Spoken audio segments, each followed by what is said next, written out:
नमस्कार, मैं रीता उपाध्याय आपको होली की बहुत बहुत शुभकामनाएं दे रही हूँ। होली के रंगीन फुहारों से आपका जीवन सराबोर रहे और जीवन में उत्साह तथा उमंग की बौछार पड़ती रहे। आज मैं आपको विष्णु भक्त श्री गरुड़ जी की कहानी आपको सुना रही हूँ।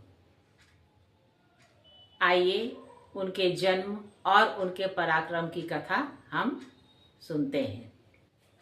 प्राचीन काल में विनीतानंदन गरुड़ जब अंडा फोड़कर बाहर निकले तब नवजात शिशु की अवस्था में ही उन्हें आहार ग्रहण करने की इच्छा हुई।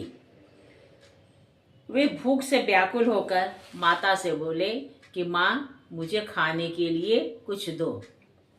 पर्वत के समान शरीर वाले महाबली गरुड़ को देखकर परम सौभाग्यवती माता विनीता के मन में बड़ा हर्ष हुआ।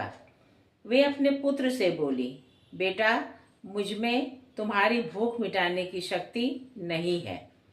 तेरे पिता धर्मात्मा कश्यप साक्षात ब्रह्मा जी के समान तेजस्वी हैं। वे सोन नदी के उत्तर तट पर तपस्या करते हैं। वहीं जा और अपने पिता के इच्छानुसार भोजन के विषय में परामर्श कर। तात उनके उपदेश से तेरी भूख शांत हो जाएगी। माता की बात सुनकर मन के समान वेग वाले महाबली गरुड़ एक ही मुहूर्त में पिता के समीप जा पहुँचे।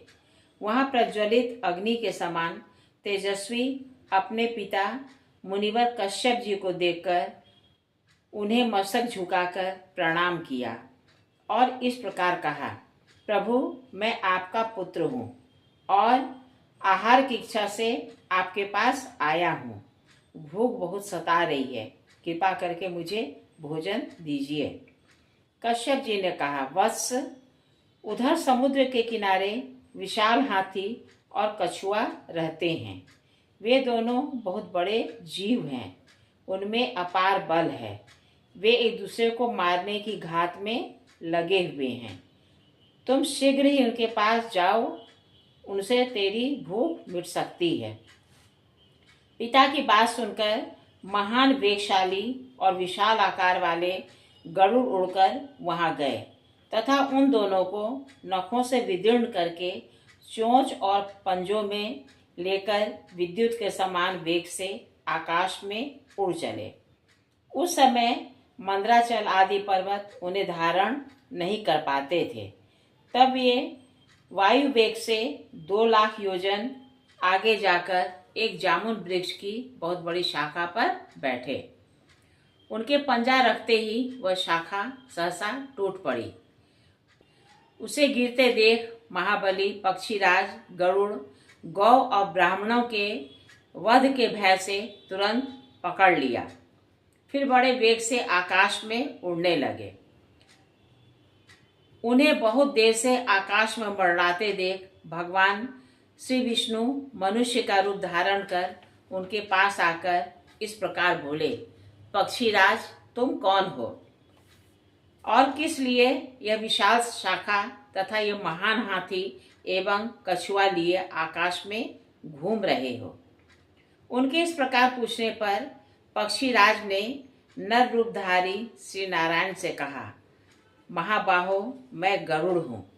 अपने कर्म के अनुसार मुझे पक्षी होना पड़ा है। मैं कश्यप मुनि और विनीता का पुत्र हूँ। देखिए, इन बड़े बड़े जीवों को मैंने खाने के लिए पकड़ रखा है। वृक्ष और पर्वत कोई भी मुझे धारण नहीं कर पाते।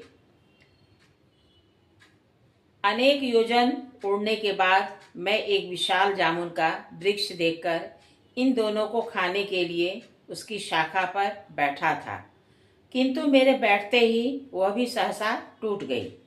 अतः सहस्त्रों ब्राह्मणों और गौओं के वध के डर से इसे भी लिए डोलता हूँ।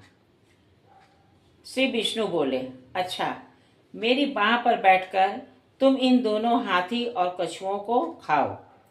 भगवान श्री नारायण के सिवा दूसरा कौन है जो मुझे धारण कर सके? गरुड़ ने कहा।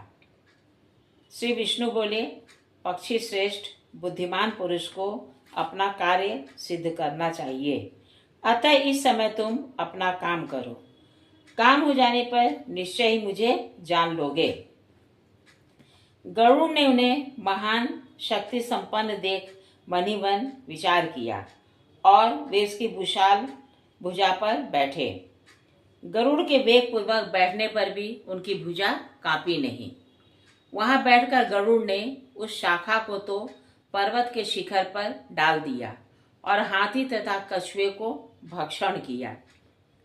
तत्पश्चात वे श्री विष्णु से बोले, तुम कौन हो? इस समय तुम्हारा कौन सा प्रिय कार्य करूं? भगवान श्री विष्णु ने कहा, मुझे नारायण समझो, मैं तुम्हारा प्रिय करने के लिए ही यहाँ आया हूँ। यह कहकर भगवान ने उन्हें विश्वास दिलाने के लिए अपना रूप दिखाया।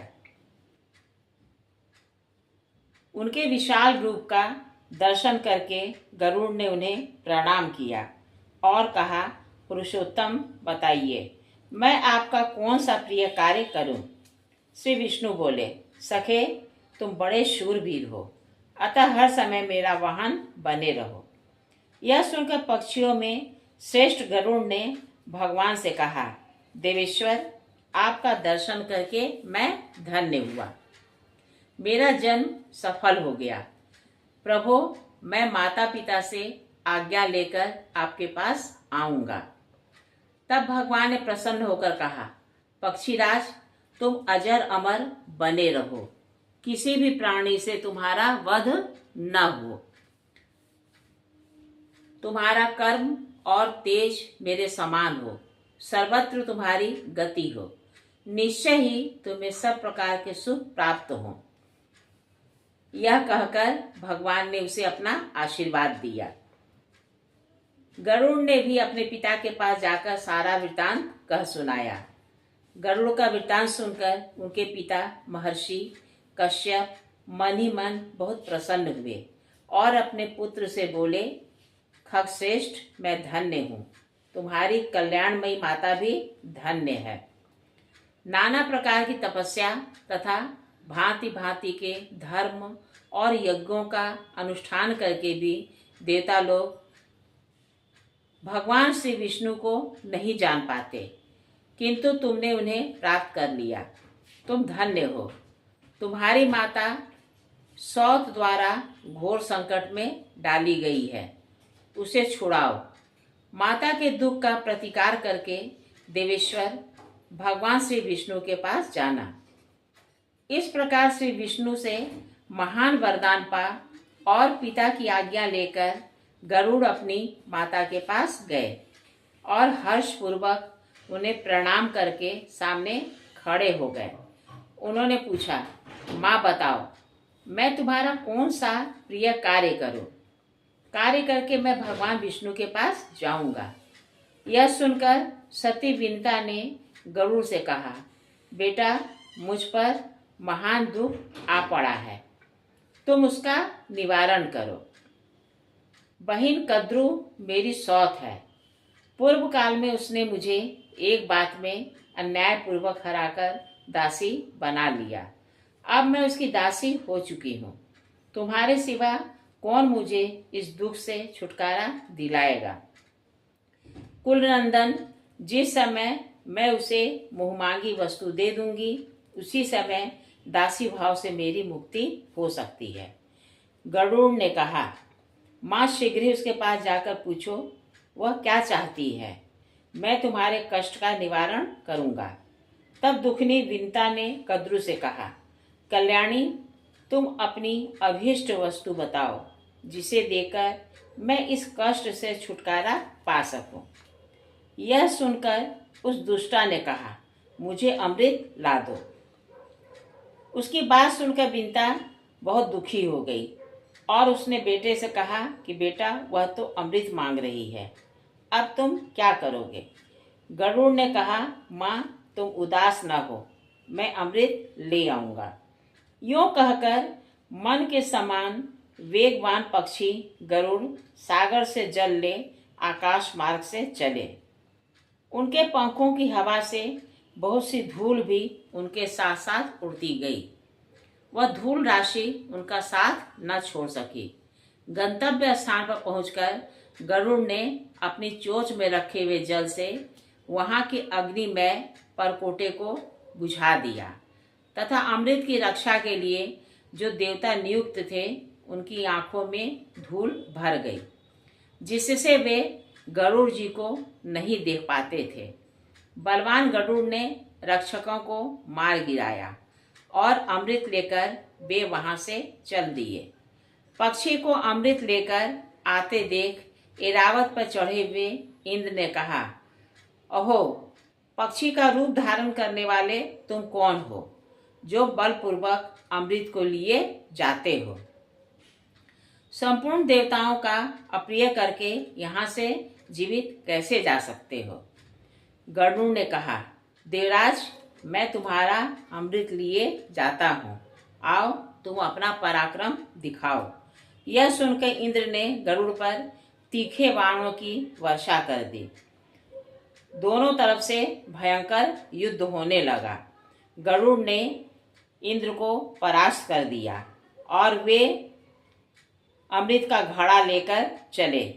तब इंद्र ने सब देवताओं के आगे स्थित होकर कहा, निष्पाप गरुड़, यदि तुम नाग माता को इस समय अमृत दे दोगे तो सारे सांप अमर हो जाएंगे। अतः यदि तुम्हारी सम्मति हो तो मैं इस अमृत को वहां से हर लाऊंगा। गरुड़ बोले, मेरी साध्वी माता विनिता दासी भाव के कारण बहुत दुखी है। जिस समय वह दासीपन से मुक्त हो जाए और सब लोग इस बात को जान लें, उस समय तुम अमृत को हर ले आना।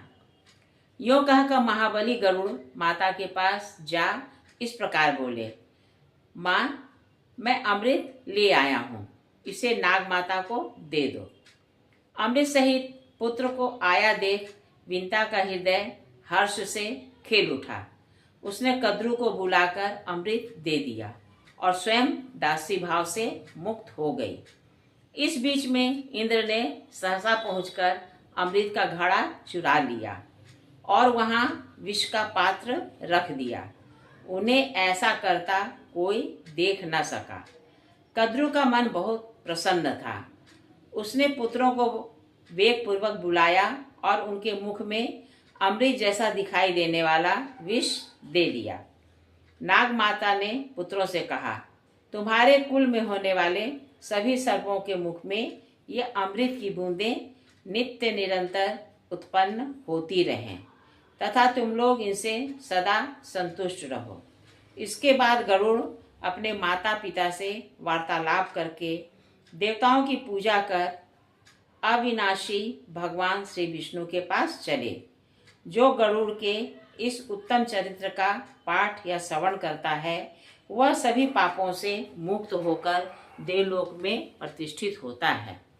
कहिए मेरे श्रद्धालु श्रोताओं, आपको मेरे द्वारा कही गई यह कहानी कैसी लगी?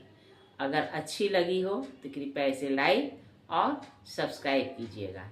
एक बार मैं पुनः आप लोगों को होली की शुभकामनाएं दे रही हूँ।